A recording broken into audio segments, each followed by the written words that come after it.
같이 사도신경으로 신앙 고백하겠습니다. 전능하사 천지를 만드신 하나님 아버지를 내가 믿사오며 그 외아들 우리 주 예수 그리스도를 믿사오니 이는 성령으로 잉태하사 동정녀 마리아에게 나시고 본디오 빌라도에게 고난을 받으사 십자가에 못 박혀 죽으시고 장사한 지 사흘 만에 죽은 자 가운데에서 다시 살아나시며 하늘에 오르사 전능하신 하나님 우편에 앉아 계시다가 저리로서 산자와 죽은 자를 심판하러 오시리라. 성령을 믿사오며 거룩한 공예와 성도가 서로 교통하는 것과 죄를 사하여 주시는 것과 몸이 다시 사는 것과 영원히 사는 것을 믿사옵나이다. 아멘. 찬송가 439장 찬양드리겠습니다.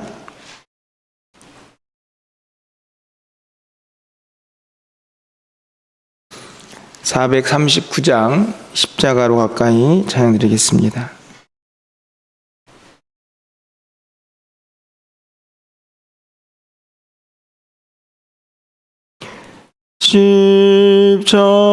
십자가로 가까이 나를 이끄시고 거기 흘린 보혈로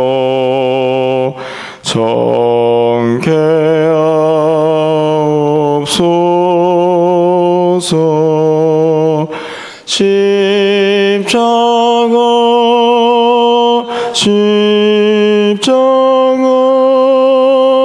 무한 영광일세.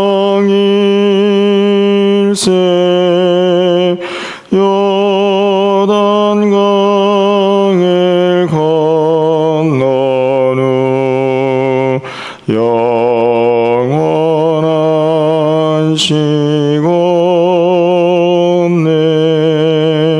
십자가에 가까이 내가 떨고 섰네. 거기 있는 새벽별 내게 비추시네.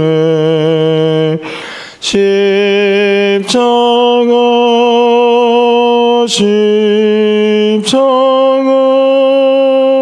무한 영광일세.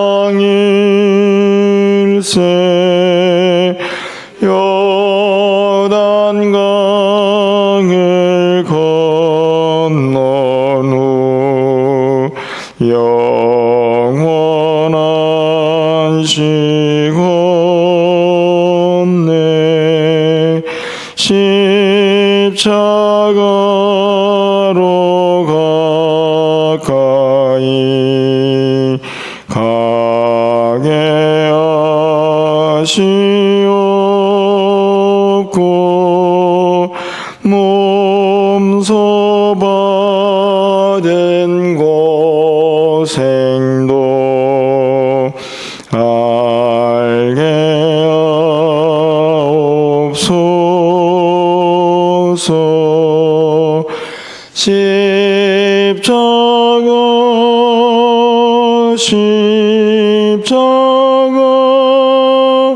무한 영광일세.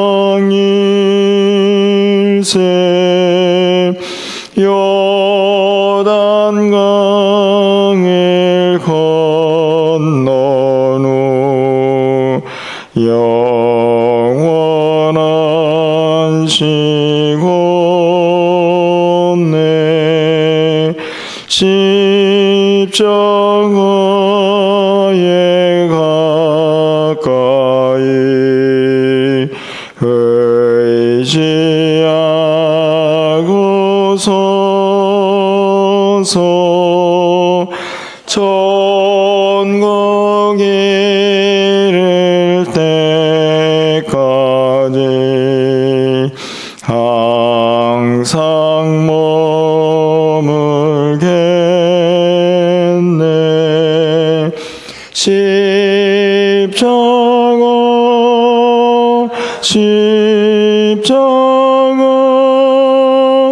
무한 영광일세 요단강을 건넌 후 영원한 시건네 아멘.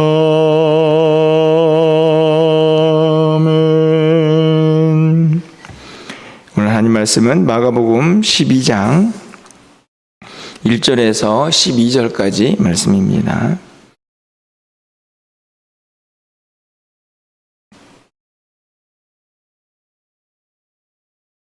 마가복음 12장 1절에서 12절 말씀을 한 절씩 교독하고 마지막 절은 함께 읽겠습니다. 예수께서 비유로 그들에게 말씀하시되 한 사람이 포도원을 만들어 산울타리로 두르고 집자는 틀을 만들고 망대를 지어서 농부들에게 새로 주고 타국에 갔더니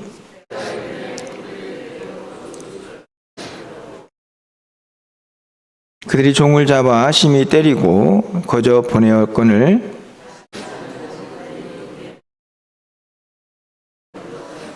또 다른 종을 보내니 그들이 그를 죽이고 또 그의 많은 종들도 더러는 때리고 더러는 죽인지라.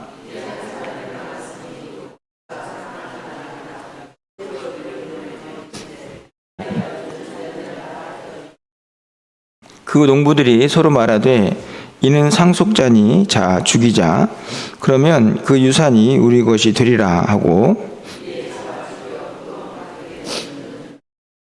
포도원 주인이 어떻게 하겠느냐 와서 그 농부들을 진멸하고 포도원을 다른 사람들에게 주리라.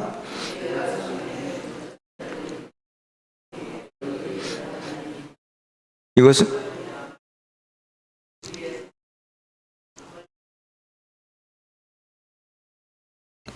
12절 말씀 함께 읽겠습니다. 그들이 예수의 이 비유가 자기들을 가리켜 말씀하신 줄 알고 잡고자 하되 무리를 두려워하여 예수를 두고 가니라. 아멘. 오늘 본문은 한 포도원을 중심으로 한 충격적인 사건을 다루고 있습니다.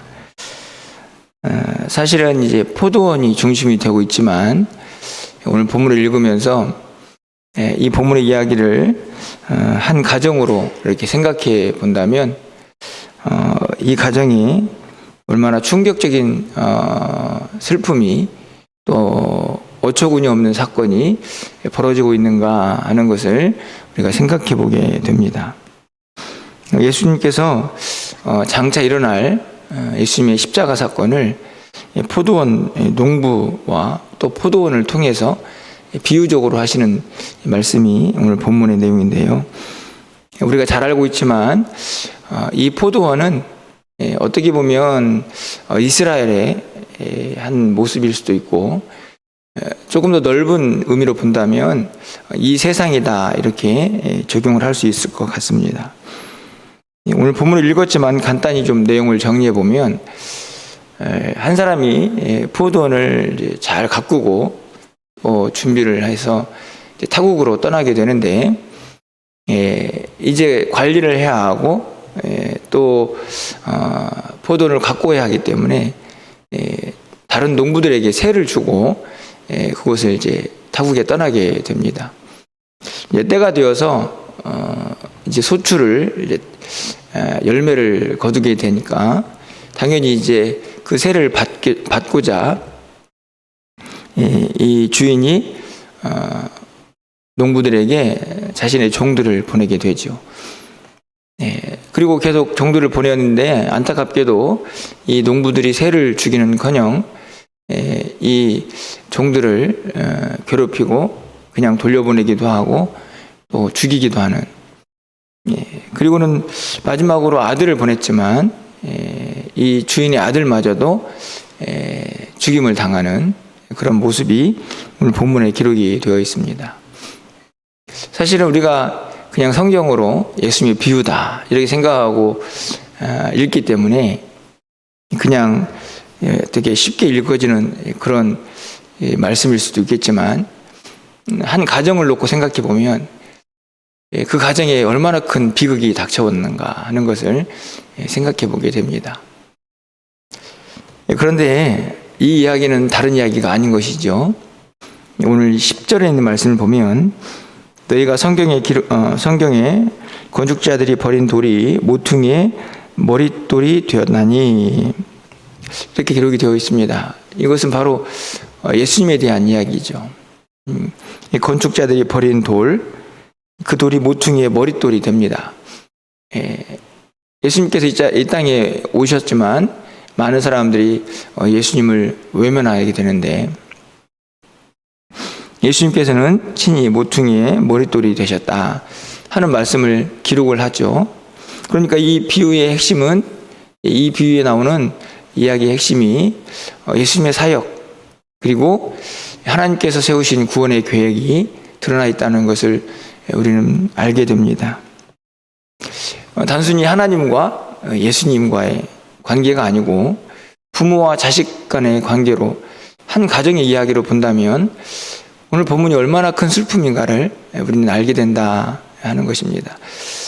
제가 서두에 이런 말씀을 드리는 이유는 오늘 우리는 이 말씀을 통해서 아버지의 마음, 그 아버지의 마음을 이 십자가와 예수님의 사역을 통해서 다시 한번 깨닫게 되기 때문입니다.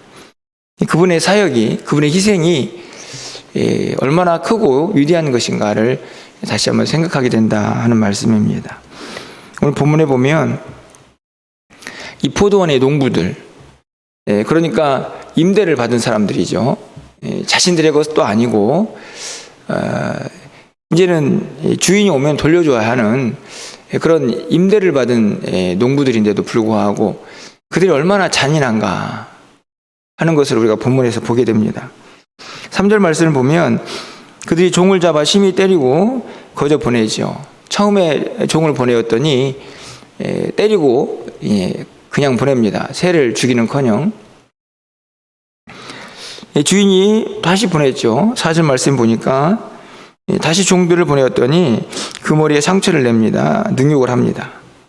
그래서 5절 말씀 보니까 또 다른 종들을 보내죠. 오늘 본문을 보면 3번인 것처럼 보이지만 그렇지 않습니다. 뒤에 있는 말씀을 보면 그들을 죽이고 또 그 외에 많은 종들도 더러는 때리고 더러는 죽인다. 그 외에 많은 종들이니까 오늘 본문에 보면 도대체 몇 번을 보냈는지 알 수 없습니다. 이게 주인의 마음이죠.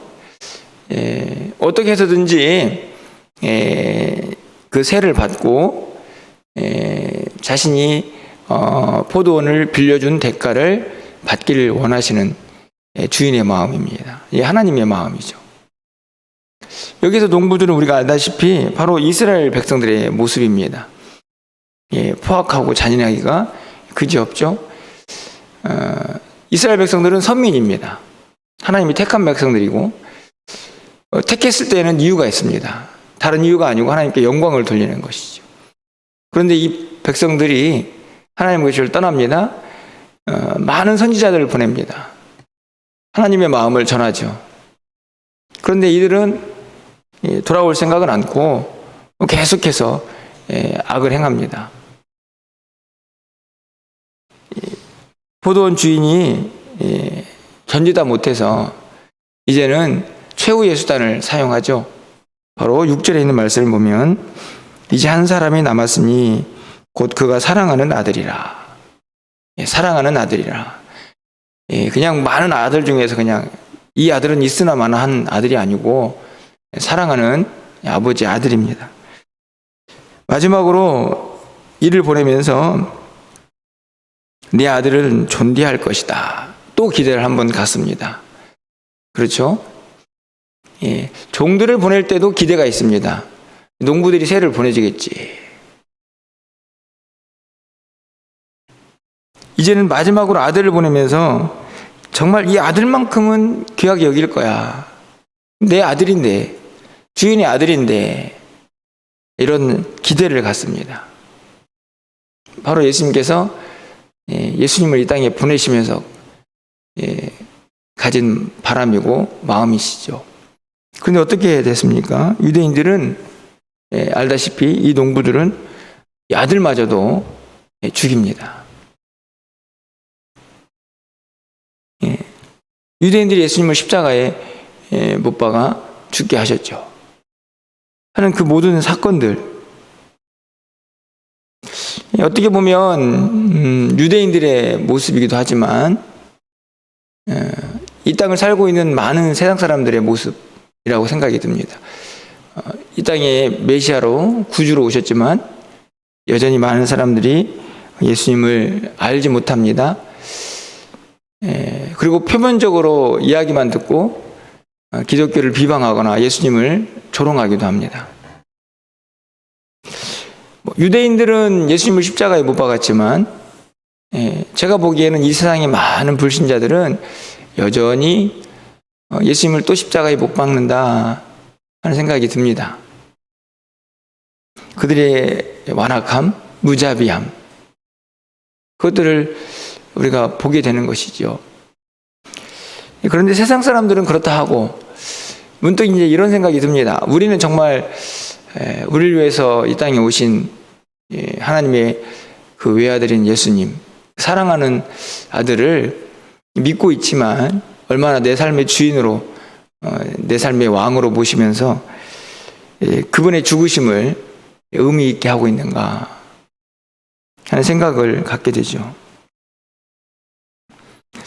우리가 이미 알다시피, 그리고 이미 말씀을 드린 것처럼 이 농부들이 죽인 이 주인의 아들이 바로 이 땅에 오신 성육신하신 예수 그리스도라 하는 것입니다. 여러분, 우리가 이미 너무나 잘 알고 있지만 이사야서에 가보면 이 땅에 오신 예수님이 하나님의 그 사랑하는 아들이 어떤 고통을 당하게 될 것인가를 잘 말씀하고 있습니다. 이사야 53장 3절부터 5절까지의 말씀을 다시 한번 여러분에게 읽어드리기를 원하는데요. 3절 말씀을 보면 그는 멸시를 받아 사람들에게 버림을 받았으며 관고를 많이 겪었으며 질고를 아는 자라 마치 사람들이 그에게 얼굴을 가리는 것 같이 멸시를 당하였고 우리도 그를 귀히 여기지 아니하였도다. 분명히 오늘 본문에 보면 이 아버지가 포도원 주인이 아들을 보내면서 이 아들만큼은 존대할 것이다 이렇게 기록을 하는데 그렇지 않았습니다. 이사야서에도 이미 우리도 그를 귀히 여기지 아니하였다. 근데 안타까운 것은 세상만이 아니고 우리도 그를 귀히 여기지 않았다 이렇게 기록합니다. 4절 말씀을 보면 그는 실로 우리의 질고를 지고 우리의 슬픔을 당하였거늘 우리는 생각하기를 그는 징벌을 받아 하나님께 맞으며 고난을 당한다 하였노라. 이게 무슨 말이냐면 분명히 우리 때문에 당한 고난인데 우리들은 나와 상관없는 일처럼 그렇게 생각한다 하는 것이죠. 5절 말씀은 우리가 너무나 잘 아는 말씀 아닙니까? 그가 찔림은 우리의 허물 때문이요 그가 상함은 우리의 죄악 때문이라. 그가 징계를 받음으로 우리는 평화를 누리고 그가 채찍에 맞음으로 우리는 나음을 받았도다. 이게 진리죠, 진리. 예수님께서 이 땅에 보내신 그 아들을 보내신 그 십자가의 고통과 죽음으로 우리에게 주어진 은혜를 기록합니다. 오늘 이 포도원의 이 비유가 바로 예수님의 십자가 사건을 그대로 드러내고 있다 하는 것입니다. 참 안타까운 것은 우리 때문에 당한 그 예수님의 고난이 과연 오늘 이 땅을 살고 있는 우리에게 얼마나 경험되고 믿어지고 그걸 피부로 느끼고 있는가. 그래서 그 은혜가 삶으로 이어지고 있는가 하는 생각을 가져보게 됩니다. 사실은 이제 고난주간 그리고 또 부활절, 이제 3월달 안에 다 들어있는데요.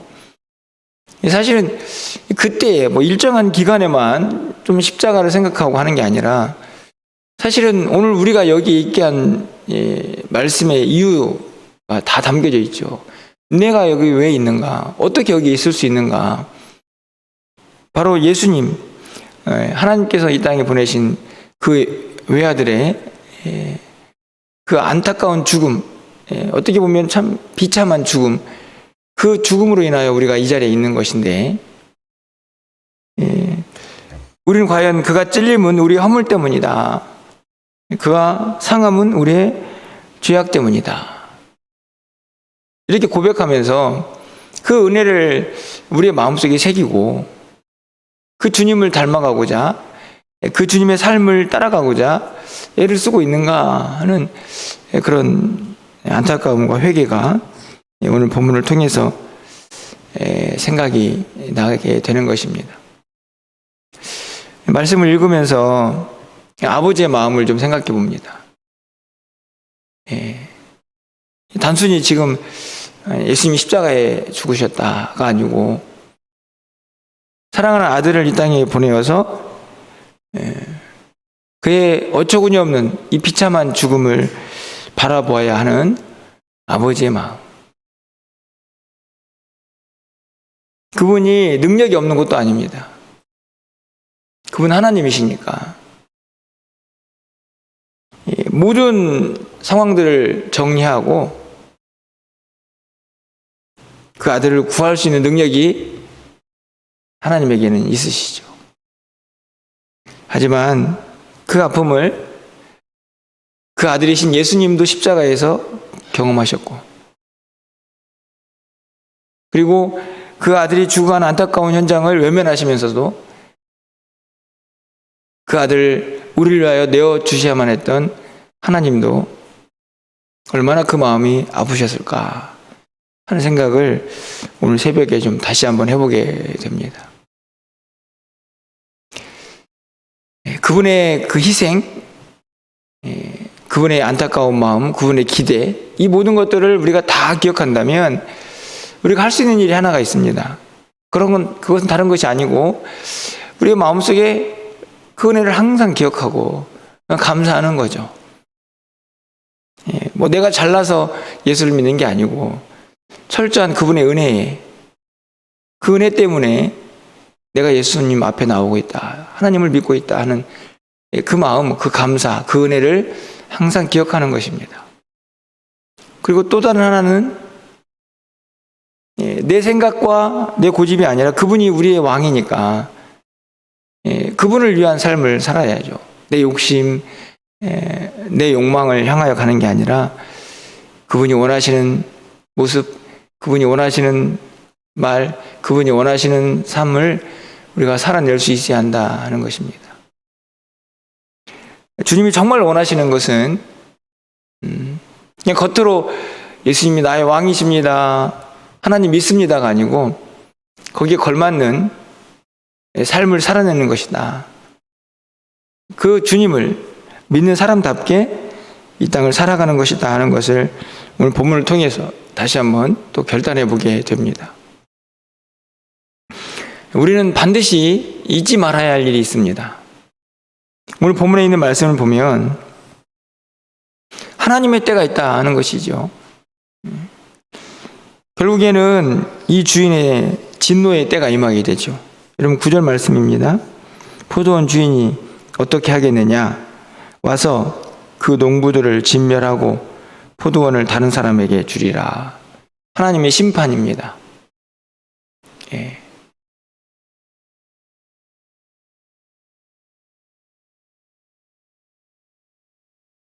하나님께서 모든 것을 멸하시고 그리고 그들이 행한 대로 갚아줄 그날이 반드시 올 것이다. 사실은 이 구절이 두려워서가 아니고 그 하나님의 마음, 하나님의 은혜를 우리가 생각하면서 이 땅을 살아야 하지만 또한 우리가 잊지 말아야 할 것은 결국에는 이 세상 사람들도 믿는 우리들도 다 심판대 앞에 설 것입니다.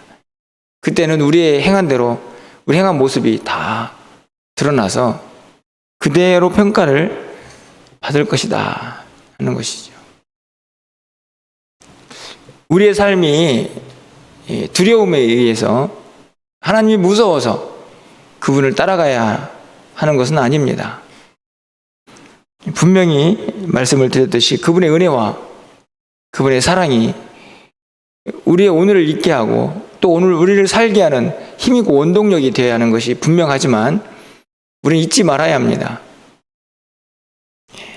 우리가 행한 대로 하나님께서 평가하실 그때가 반드시 찾아올 것이다 하는 것이죠. 간절히 바라기는 우리가 그분 앞에 섰을 때에 조금 더 부끄러움이 없었으면 좋겠다. 완전해질 수는 없겠죠. 우리 연약하니까 최선을 다해서 살려고 하지만 하나님의 마음에 다 합하게 그렇게 변화될 수는 없을 것입니다. 하지만 분명한 것은 오늘도 그 주님과 함께 조금 더 주님을 닮아가고 조금 더 하나님의 마음과 기대에 우리가 부응할 수 있도록 열심을 다해야 한다 하는 것입니다. 포기하지 않고 그 은혜를 안다면, 그 사랑을 기억한다면 오늘도 우리의 삶에 그분의 위대하심을 기억하면서 그분과 함께하는 우리의 십자가의 길을 우리가 걸어가야 한다 하는 것이죠. 오늘 다시 한번 말씀을 붙잡으시고 하나님께서 우리에게 베푸신 그 은혜가 얼마나 큰 희생을, 얼마나 큰 아버지의 아픔을 견뎌내셔야 하는가 하는 것을 여러분께서 꼭 기억하시고, 또 그 아들은 또 무슨 이 엄청난 일을 왜 겪어야 하는가를 한번 좀 기억하시면서 오늘 하루는 좀 그 십자가를 좀 깊이 묵상하면서 이 아침을 열어갔으면 좋겠다 하는 생각이 듭니다. 오늘 여러분 기도하실 때에 다른 많은 기도가 있겠지만 그 은혜, 그 십자가를 다시 한번 붙잡으시고 내가 또 어떻게 살아야 하나님이 기뻐하실까, 그 마음에 흡족하실까 하는 그런 생각들을 하면서 또 오늘 하루를 열어가면서 또 그 십자가와 함께 오늘 한 날을 살아갈 수 있는 우리 모두가 될 수 있기를 주님 이름으로 간절히 축원합니다. 기도하겠습니다. 하나님, 너무나 감사합니다. 오늘 이 예수님의 포도원 비유를 통해서 이 땅에 그 사랑하는 아들을 보내놓으시고 십자가에 달려 죽으실 때에도 외면하시며 그 아들을 우리를 위하여 내어주셔야 했던 그 아버지의 마음을 돌아봅니다. 이 땅에 부모와 자식 간의 관계에서도 상상할 수도 없는 엄청난 일이 하늘에서 이루어지고 있음을 봅니다. 그 모든 일들이 하나님의 우리를 향한 계획이셨고 그 사랑과 그 은혜 때문에 오늘 우리가 이 자리에 있음을 고백합니다. 하나님 감사합니다. 그 은혜 잊지 않고 살게 하시고 매일매일의 삶에 우리의 모든 삶의 이유와 모든 삶의 동력이 그 십자가에서 발견되게 하여 주시옵소서. 그 십자가 때문에 좀 마음에 들지 않는 많은 사람들도 이해하고 사랑하게 하시고 그 십자가 때문에 내가 하기 싫은 일들도 기쁨으로 잘 이겨내며 극복할 수 있는 하나님의 사람들이 될 수 있도록 주님 인도하여 주시옵소서. 그 십자가 붙잡고 그 십자가 생각하면서 오늘 하루도 힘있고 능력 있게 이 세상을 승리하며 살게 하시고 우리의 모든 삶의 영역에 그 십자가가 온전히 드러나는 우리 모두가 될 수 있도록 주님 인도하여 주시옵소서. 할 수 있지만 그 아들을 십자가에 내어 주셔야만 했던 그 하나님 아버지의 마음을 다시 한번 우리의 마음속에 새기고 그 은혜로 인하여 우리에게 남은 삶이 십자가와 동행하며 그분의 길을 걸어가기에 부족함이 없는 믿음의 길이 되게 하여 주시옵소서. 오늘 저녁에 있을 금요 기도회 가운데도 함께 하시고 또 우리가 해야 할 많은 일들 가운데 주님이 동행하셔서 하나님의 영광만 가득하게 하여 주시옵소서. 우리 모든 삶에 하나님의 영광이 그렇게 드러나기를 간절히 소망하옵고 우리 주 예수 그리스도의 이름으로 기도합나이다. 아멘.